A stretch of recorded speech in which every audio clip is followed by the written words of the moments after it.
3-4 টাকা খাওয়া দিয়ে মাছ পড়ে না, নদীতে মাছই নেই।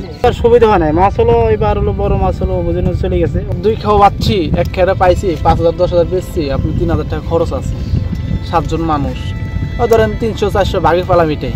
এক বেচছি 7,000 টাকা, এক বেচছি 1,500 টাকা, এক বেচছিল 2,000 টাকা। এই মোট যোগ দিয়ে দেখছি যে আমার ঘাটতি খরচা গেছে 70,500 টাকা।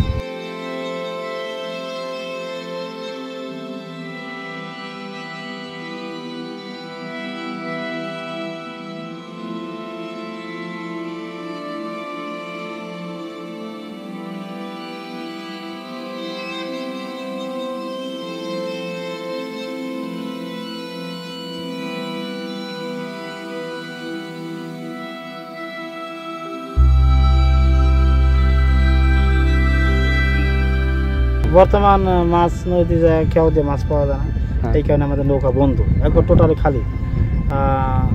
মানে 10 টাকা খেয়াও দিচ্ছে খালি। এখন তো মাছ তো পানি কমে গেছে, এই কারণে মাছ কম। এবার সুবিধা হয় না, মাছ হলো এবার হলো বড় মাছ হলো অভিযানে চলে গেছে, অভিযানের ভিতরে, কিন্তু অভিযানের পর থেকে আমরা এবার মাছ পাইনি। হালকা কিছু পাইছে, ওই তো মানে চলে না, সংসার চলে না। এটা হলো কেজি হিসেবে বিক্রি হয়, আড়ত আছে, তলদিয়া বাজার আড়ত আছে, আড়ত কেজি হিসেবে বিক্রি হয়। ওই মাছ হিসেবে 5 কেজি দেওয়া হতো 800-900, আবার 10 কেজি গেলে 1000-এ উঠে যায় কেজি কেজি হিসেবে।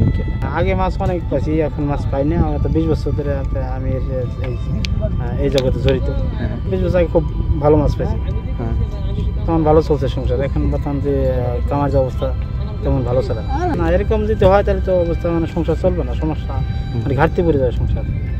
যদি মাছ না থাকলে তো আমরা বাঁচবো না, মানে খুব দিনাদের বসে থাকা লাগে। ওই কিস্তি লাগে ঘন ঘন করে, একটা বের করতে মেলা টাকা লাগে, কিস্তি মিস্তি দিয়ে আবি যাবি দিয়ে খাওয়া নেওয়া দিয়ে তাতে 0 পয়েন্টে এসে বসে থাকি।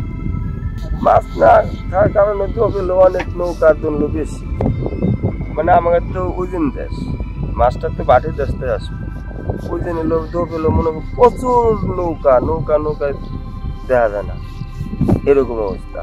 ওই মাছটা আস্তে আস্তে এখন থেকে আসে না।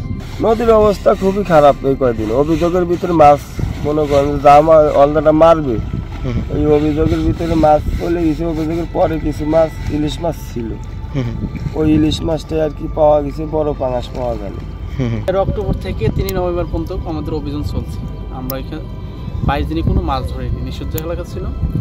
আর এখন ভরবর্ষ আসলে আমরা মাছ কোনো ধরনের মাছ পাইনি, ধরুন ইলিশ মাছটাও নাই। আমাদের বড় মাছ, আমাদের ফাঁসা জাল, আমরা বড় মাছ পাই, রুই, কাতল, পাঙাশ, নিঠা, বাগাই, এই মাছটা আমরা বেশি ধরি। বৃষ্টির সময় পাওয়া যায়, আপনার যে কোনো সময় না। আপনি এখন বড়ার সময়, এখন তো আপনার পানি টানছে, এখন স্রোত নাই, এখন মাছটা কম। সামনে আবার ইলিশ মাছের একটা সুযোগ আছে, জেটকি ইলিশ, ওই টাইমে আমরা মাছ মারি না। ওই টাইমে আমাদের সরকার আমাদের 80 কেজি চাল বরাদ্দ করে, আমরা ওই টাইমে মাছ ধরি না।